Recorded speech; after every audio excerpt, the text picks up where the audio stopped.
Muy bien, entonces, un aspecto muy interesante de la presión lateral de tierras es que se puede extender a suelos que presenten cohesión o a llenos de material que presentan cohesión. Si recapitulamos un poco en torno al ejercicio que hicimos el día martes y a lo que ha sido la definición de la teoría de Rankine y la teoría de Coulomb, yo les indicaba a ustedes que, ya sea porque el ejercicio se los daba o porque provenían desde las hipótesis de diseño tanto de Rankine como Coulomb, que los llenos eran de tipo granular, que se les llama llenos estructurales porque son llenos que están conformados y que se colocan detrás del muro para ofrecer una minimización o una maximización del empuje activo o del pasivo respectivamente. Pero que más importante, son llenos que no tienen cohesión, son llenos que basan enteramente su resistencia en el ángulo de fricción.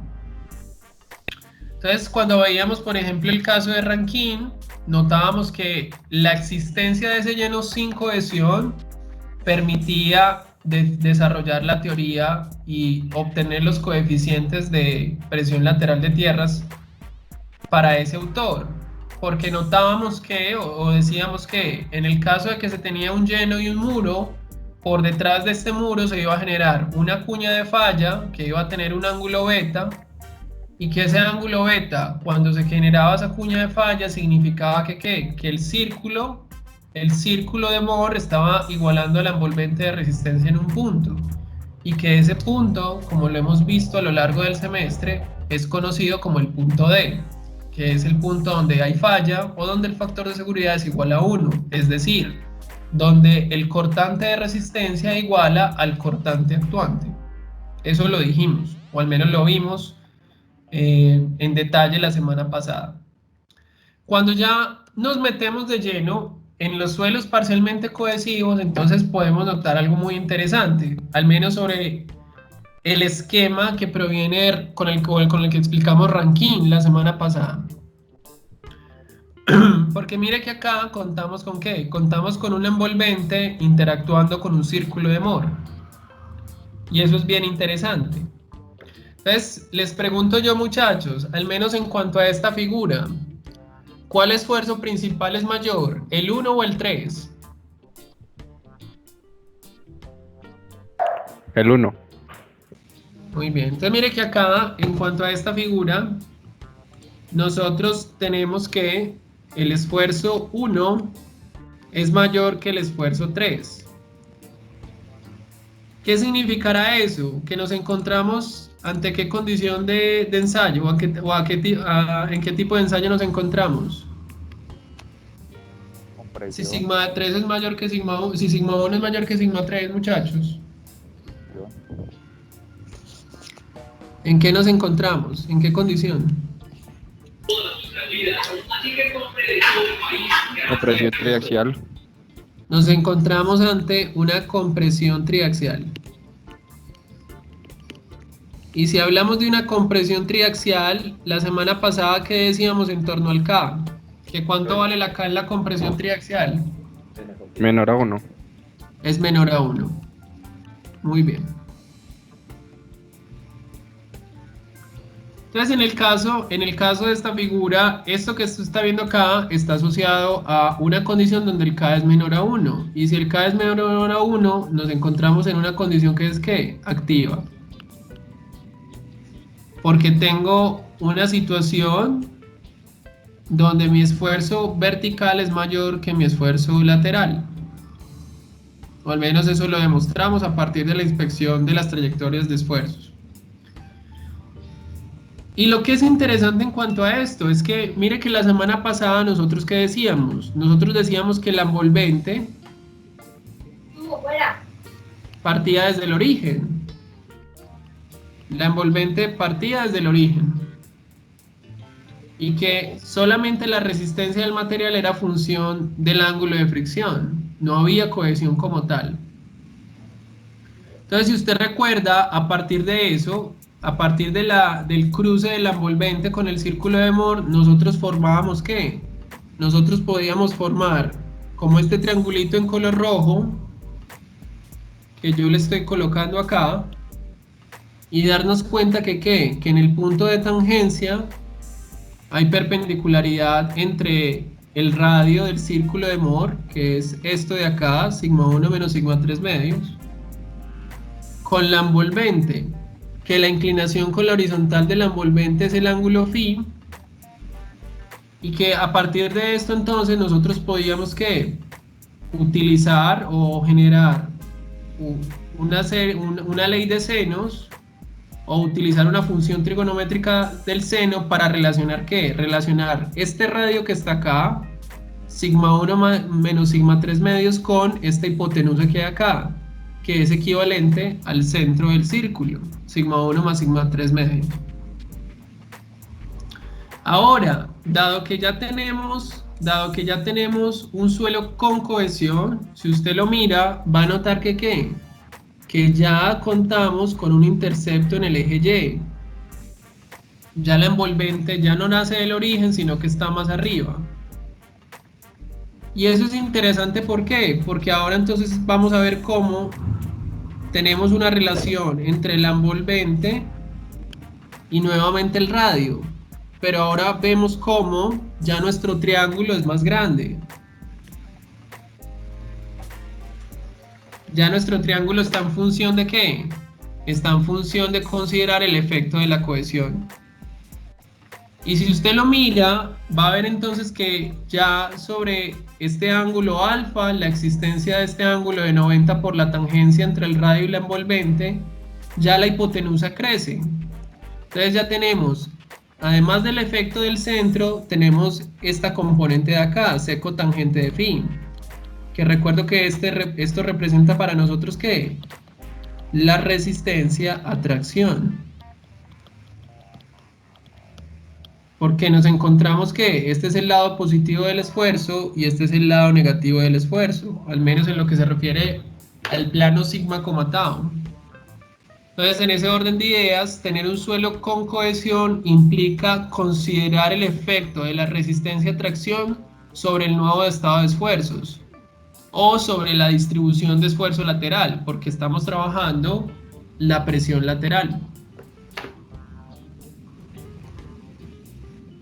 De manera tal que cuando yo propongo esa función trigonométrica o ese seno de phi, voy a ver entonces que tengo una relación entre el radio y mi nueva hipotenusa, que es el valor del centro más la resistencia a tracción. Mírelo acá. Este es el triángulo verde, el que acabamos de hacer. Y como nuestra intención pasa por determinar la presión lateral, nuestra función a partir de esta función trigonométrica es reorganizar para sigma 3, porque es sigma 3 lo que queremos hallar, como lo hicimos en el ejercicio. Hallo primero lo vertical, multiplico por el K y luego hallo lo horizontal. Aquí es exactamente lo mismo. Va a notar entonces que a partir del establecimiento o de esta reorganización y del uso de del uso de identidades, podemos llegar a la conclusión que aparece acá en pantalla. Que en el caso de que yo tenga un lleno con cohesión, voy a ver entonces cómo ese lleno se ve afectado por el esfuerzo vertical, por la tangente cuadrada de 45 menos phi medios, que es mi K, en condición activa, y va a ver cómo entra a jugar un papel importante esa resistencia a la tracción. Mírelo acá, con este término nuevo que aparece. Entonces nosotros decíamos la semana pasada, y lo trabajábamos en el ejercicio el día lunes, nosotros decíamos que el esfuerzo, ¿qué era? Nosotros decíamos que el esfuerzo era sencillamente gamma h por K sub A. Eso fue lo que hicimos el día del ejercicio. Entonces recuerda que cuando nosotros hallamos el esfuerzo lateral, obteníamos la distribución y eso nos permitía que obtener una distribución para hallar obtener una fuerza para hallar el empuje. O más bien, perdón, obtener un área que nos permitía determinar el valor del empuje. Entonces, veíamos la clase pasada como el que la fórmula de empuje tuviera un medio de, o que fuera un medio de gamma k sub h cuadrado, significaba que ¿qué? Que nuestra distribución era de tipo triangular. Y esto es lo que aplica ¿para qué? Para un suelo sin cohesión. Como ahora nos encontramos con un suelo con cohesión y ya nuestro triángulo es más grande, vemos el efecto de la atracción y nos damos cuenta de que ¿qué? De que en el caso del esfuerzo, esa atracción le resta al esfuerzo lateral. Y que en el caso del empuje, esa atracción le resta a la fuerza que se genera a partir de la distribución. De manera tal que en una condición de suelo cohesivo podemos experimentar ¿qué? Una disminución tanto del esfuerzo como de la fuerza sobre la estructura de contención. Y eso va a ser un aspecto interesante que ofrecen los llenos cuando tienen resistencia por cohesión. Entonces mírenlo acá, esfuerzo menor, empuje menor. ¿Qué representa este caso A? Como este caso A viene de la interacción que se daba entre el envolvente, este caso A no es más que ¿quién? Que el coeficiente de presión de tierras de Rankine. Como tenemos que sigma 1 es mayor que sigma 3, pues estamos en una condición activa y por lo tanto nuestro K es de tipo activo. Si yo me pasara al contrario, si yo dijera esto, que sigma 3 es mayor que sigma 1, muchachos, pregunto yo, ¿en qué tipo de ensayo me encuentro? Extensión triaxial, no, profe. Es una extensión triaxial, maravilloso. Y si me encuentro en una extensión triaxial, ¿cuánto vale mi K? Mayor a 1. Mi K es mayor a 1. Y si mi K es mayor a 1, yo por ende me voy a encontrar ¿qué? En una condición pasiva. La función trigonométrica es la misma. Solamente que ahora que sigma es el mayor y sigma 1 es el menor. Si reorganizamos para sigma 3, en función del efecto de la cohesión y de la existencia de ese sigma 1, podemos entonces notar esto. Que sigma 3 es igual a ¿qué? A lo que ya sabemos, sigma 1 por tangente cuadrada de 45 más phi medios, que recuerde que es el KP de Rankine. Y podemos notar entonces cómo el efecto de la cohesión hace que ¿qué? Que se sume o se aumente el esfuerzo lateral. Por lo tanto, si en el caso de un hielo estructural que es granular, la semana pasada decíamos que el esfuerzo era sencillamente gamma por H por K sub P. Nosotros veíamos que la generación de ese esfuerzo nos podía permitir obtener un área para determinar el empuje y veíamos cómo ese empuje era ¿qué? Un medio de gamma K sub P H al cuadrado, o sea que la distribución también era triangular. Eso era lo que veíamos la semana pasada. Pero como ahora tenemos el efecto de la cohesión, esa cohesión ¿qué está haciendo? Está haciendo que mi esfuerzo lateral aumente por el efecto de la cohesión y que debido a que mi esfuerzo lateral aumente, pues aumentará el área asociada a la distribución del esfuerzo y por lo tanto yo tendré más fuerza o tendré más empuje. Entonces, en el caso activo, yo tendré una disminución, mientras que en el caso pasivo tendré ¿qué? Un aumento, tanto de la distribución como de la fuerza respectivamente.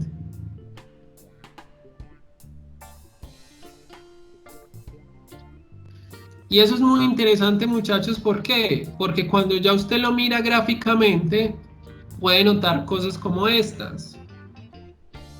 puede notar cómo es la variación en los diagramas de presión cuando el suelo tiene cohesión. ¿Por qué? Porque, como se lo decía, si antes cuando mi suelo no tenía cohesión, yo decía que en el caso activo, la distribución era completamente triangular y que la integral de esa distribución me daba el empuje activo. Ahora puede notar usted con la presencia de este término de acá, 2c raíz de k sub a, que es este término de acá, mírelo acá, 2c raíz de k sub a y que es negativo, eso hace que nosotros experimentemos una zona de esfuerzo negativo dentro del material. Y una zona de esfuerzo negativo dentro del material está asociado ¿a qué? A la zona de esfuerzos negativos en el plano sigma tau. Por lo tanto, si nuestra envolvente considera la zona negativa y hay una resistencia a tracción, significa que nuestro lleno va a experimentar ¿qué? Un efecto debido a esa tracción y por lo tanto nuestro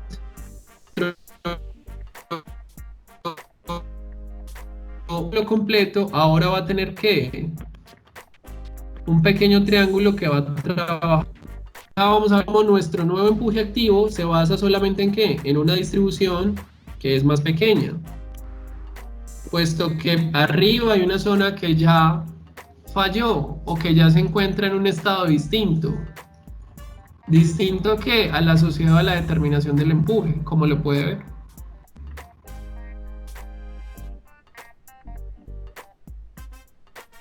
¿Qué pasa en el caso de lo pasivo? Mírelo acá.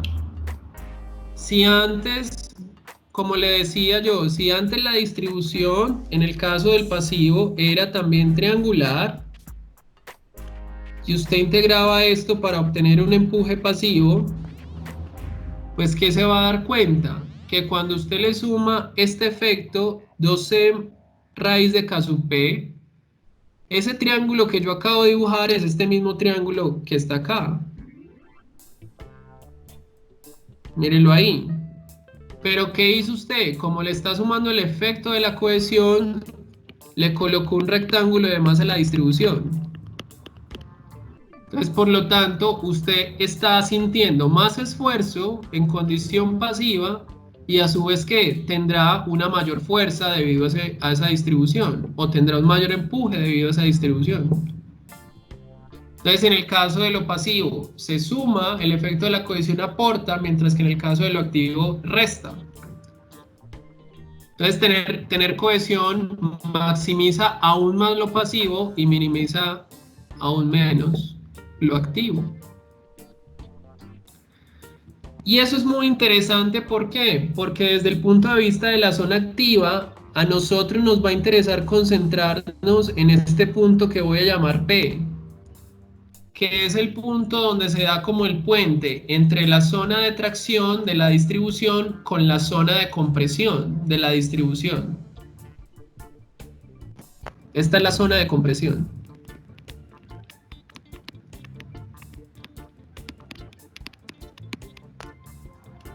Entonces ahí podemos ver que ese punto P representa el puente o representa la zona donde el esfuerzo ¿qué? Se hace cero. Y ese punto donde el esfuerzo lateral se hace cero nos permite a nosotros que determinar lo que será para nosotros el valor de la profundidad de la grieta de tracción. Y que vamos a como HT minúscula.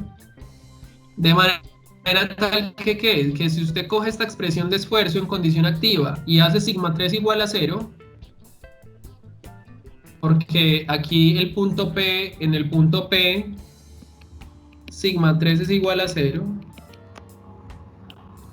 usted puede entonces despejar para una altura. ¿Y esa altura qué le va a indicar a usted? La profundidad de la grieta de tracción. ¿Cómo así? Si la profundidad es de superficie de la zona que se encuentra traccionada dentro de su lleno. Eso va a representar para nosotros la grieta de tracción.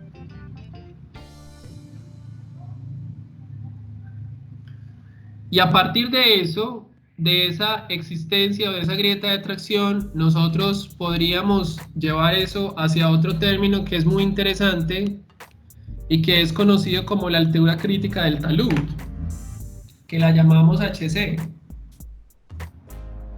¿Y qué es una altura crítica que se da cuando qué? Cuando ya el esfuerzo no es igual a 0, sino que el esfuerzo igual a ¿qué? A la resistencia por tracción. En otras palabras, es una altura que se da cuando yo igualo este triángulo negativo, lo igualo con un triángulo positivo. Es decir, cuando esta área es igual a esta área. Y si yo igualo el sigma 3 a la resistencia a la compresión, eso me permite a mí hallar ¿qué? Una condición que voy a llamar, o me permite hallar una altura que la voy a llamar la altura crítica del talud.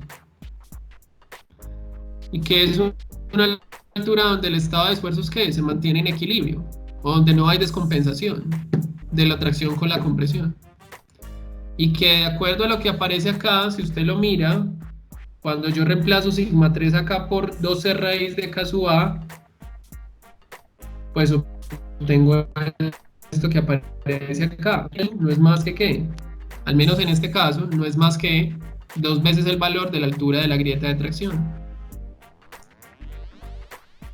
Y esta altura crítica del talud, que usted la ha visto en algunos talleres y que la vio, por ejemplo, en el caso de la cuña y en el caso, por ejemplo, del talud infinito, le permite a usted ¿qué? Le permite indicar cuál es la máxima altura que puede tener un lleno antes de que ¿qué? Antes de que se empiece a generar una condición de falla o una cuña como tal. En otras palabras, eso le estaría indicando a usted el valor de la altura máxima que puede tener el lleno sin necesidad de ¿qué? De tener este muro de acá, sin necesidad de que hubiese estructura de contención. Eso es lo que le estaría indicando esa altura crítica. Entonces, como si usted dijera, yo voy a hacer un corte, y ese corte de material yo no lo voy a sostener con nada. Entonces usted dice, listo, venga yo determino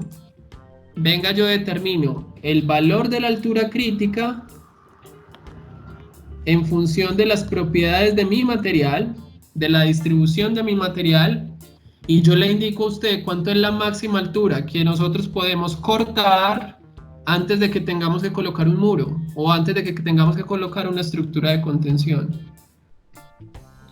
Y eso es bastante común a veces, porque usted tiene que hacer una obra, tal vez temporal, como puede ser el caso del cambio de tubería de acueducto, de tubería de alcantarillado, y usted no va a ver que usted hace una zanja. Y esa zanja en algún momento empieza a deformarse, pero hay una altura sobre la cual la zanja se mantiene constante. Y eso es ideal, ¿por qué? Porque le permite hacer a usted trabajos de ingeniería sin necesidad de incurrir en un gasto adicional, porque ya usted vería entonces que a partir de la altura crítica, de ahí hacia abajo, hombre, ahí sí ya me toca colocar estructura de contención, pero aquí estoy tranquilo, o al menos tendría la certeza de que mis esfuerzos están en equilibrio, que mi tracción está combatiendo a mi compresión y viceversa.